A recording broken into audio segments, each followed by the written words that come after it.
तम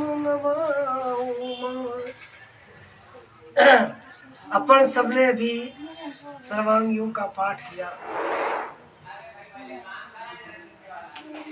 तो यह सद्गुरु युक्ति ही है, इसे सद्गुरु युक्ति कहते हैं।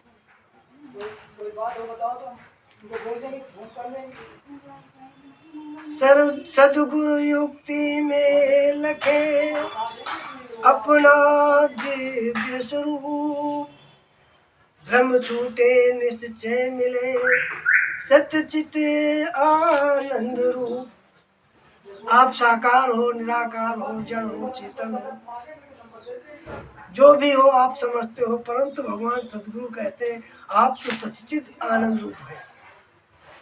ना आप जड़ है, ना चेतन है, ना साकार है, ना निराकार है, आप तो सदा सच्चित आनंद है।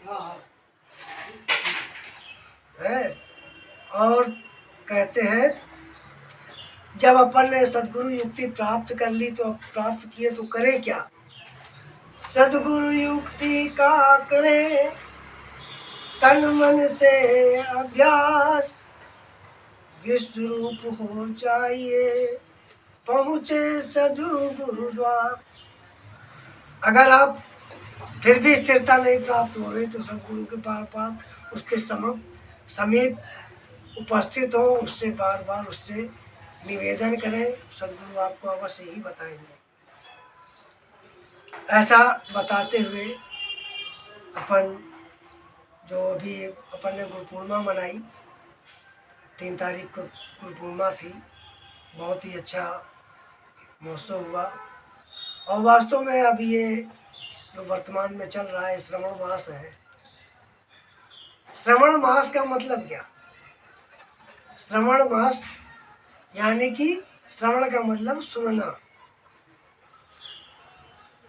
तो इसी समय में भगवान शंकर के लोग पूजा पाठ भी बहुत करते हैं, कि कहते हैं कि सावन का महीना भगवान शंकर के नाम से है। ये तो जरूर जानते हैं भगवान शंकर के नाम से है पर इसी माह में भगवान शंकर तत्व दर्शन श्रवण कराते थे, इसलिए इसका विशेषता है इस माह की।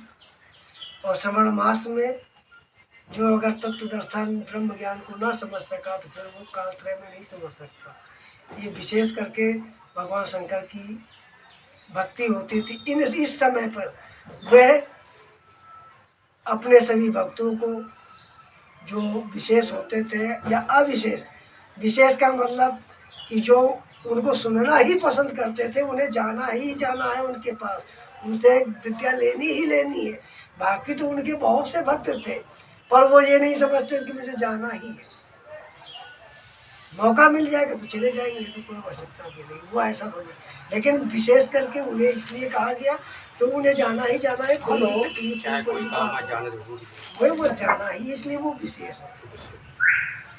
तो इस तत्व ज्ञान को बताया करते थे भगवान। देखिए इसमें सर्वांग योग के 3रे अध्याय में जो पहला से दूसरा श्लोक तक है, इसमें सारा स्पष्टीकरण किया है। इसमें गीता में भी इसके विषय में विशेष करके दिया है। इसके साथ साथ एक थोड़ी सी छेपक कथा भी है श्रवण के विषय में। कहते हैं कि श्रवण कुमार को राजा दशरथ ने बाण मारा, सबने भेदी बाण मारा और श्रवण कुमार का प्राणांत हो गया। परंतु श्रवण कुमार सिर्फ सुना हुआ था, श्रवण कुमार ने सिर्फ दर्शन ज्ञान सुन करके ज्ञान उसे प्राप्त था, पर उसे दर्शन ज्ञान नहीं प्राप्त था। और दर्शन ज्ञान प्राप्त करने के लिए जब वो निकला अपने माता पिता को लेकर के, तो ये छेपक में एक कहानी लिखी हुई है कि माता पिता को वो तब तीर्थ कराने निकला और वहाँ पे उनके माता पिता को प्यास लगी और पानी लेने के लिए वो सरोवर में गया। और जैसे ही कमंडल को उसने सरोवर में डुबाया, उधर राजा दशरथ ने तुरंत 10 शब्द वेदी बाण मारा शब्द वेदी बाण मारा, तो शब्द वेदी बाण का दो लोग शब्द वेदी बाण चलाते, तीसरा कोई नहीं। एक तो शब्द वेदी बाण चलाने वाले राजा, जैसे कि कलयुग में देखा जाए तो पृथ्वीराज चौहान भी शब्द वेदी बाण चलाते थे, परंतु शब्द वेदी बाण एक तत्वदर्शी सदगुरु भी चलाते हैं, जो शब्दों का भेदन कर देते हैं।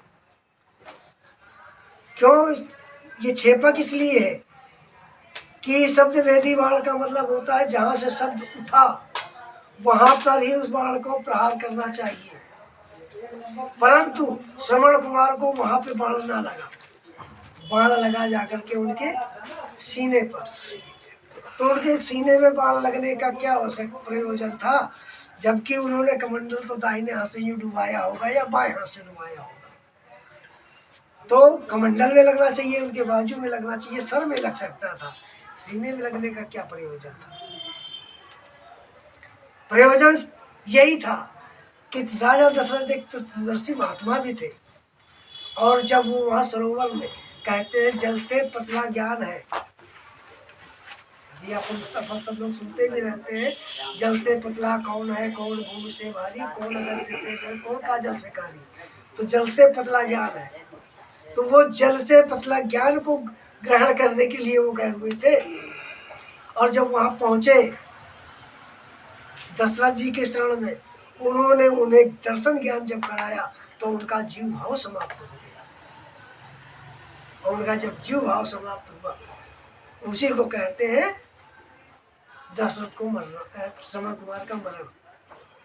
श्रवण कुमार नहीं मरे थे, उनका जीव भाव समाप्त हो गया, क्योंकि राजा दशरथ उनके शब्दों को समझ करके उनका भेदन किया उन्होंने, और उन्होंने यथार्थ ज्ञान उन्हें दिया। वही बात सर्वांग योग में लिखी है। वो क्या ज्ञान दिया था, स्वरूप वस्तु का देखो, देखा सो छल जानना, भरी है मध्य में इसके अक्षर ब्रह्म विकासु। इसी बात को गीता के 15वें अध्याय में कहा गया, धूमेव पुरुष लेते क्षराक्षर एवचा क्षरा सर्वाणि भूतानि कूटस्थ अक्षरो उच्यते। विश्व में पुरुष है दो क्षर अक्षर नाम से, क्षर कहा है सब भूतों को, कूटस्थ अक्षर को कहा। क्षर में अंग है 8, इसमें शब्द स्पर्श रूप रस गंध 3 गुण, सतोगुण रजोगुण तमोगुण। जिस ऐसी कोई जगह नहीं है प्रकृति में होने वाले गुणों से 3 मुक्त है, ऐसी वस्तु धरती में, स्वरूप में, स्वर्ग में नहीं।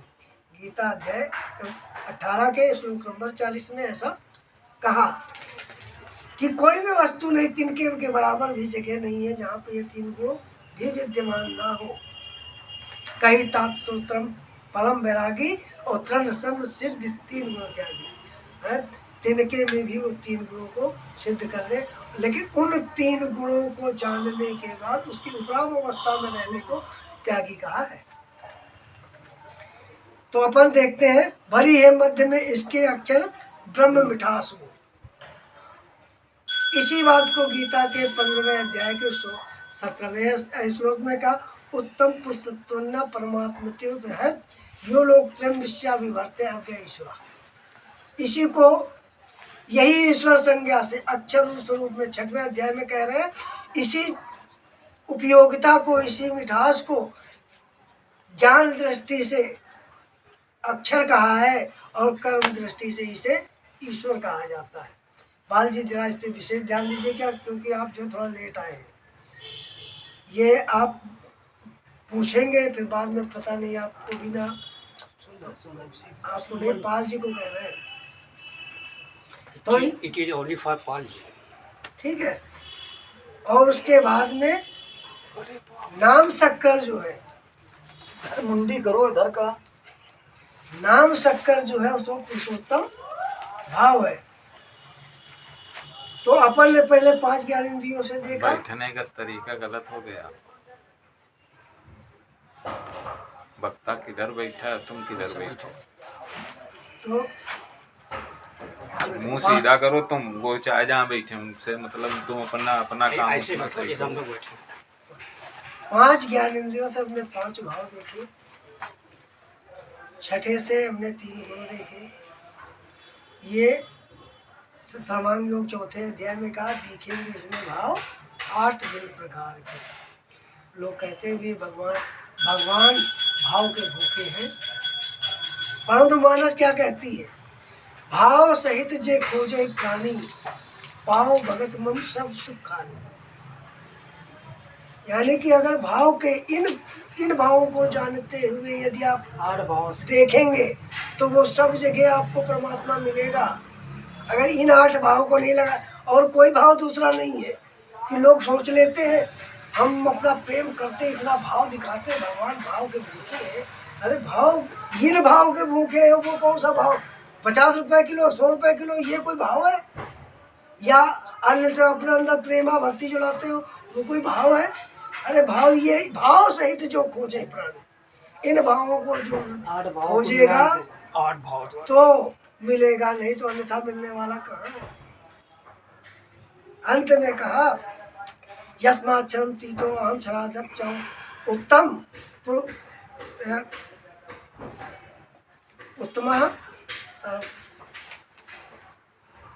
थोड़ा सा भूल रहे हैं। कोई बात नहीं।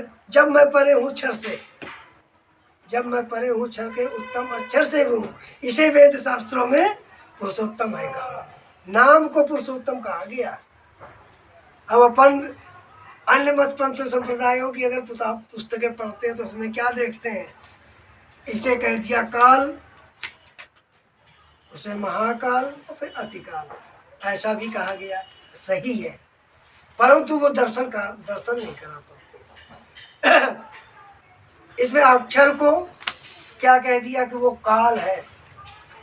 गीता में कहा है, मत पंथ संप्रदाय वाले कहते हैं कि वो काल रूप बन करके आए थे। कहे तो मैं यहाँ पे काल बन के आया हूँ। अर्जुन से कहा था कि जब कुरुक्षेत्र के मैदान में कृष्ण भगवान उन्हें गीता का उपदेश कर रहे थे, उन्हें काल बताया और उन्हें जाने क्या क्या बता देते।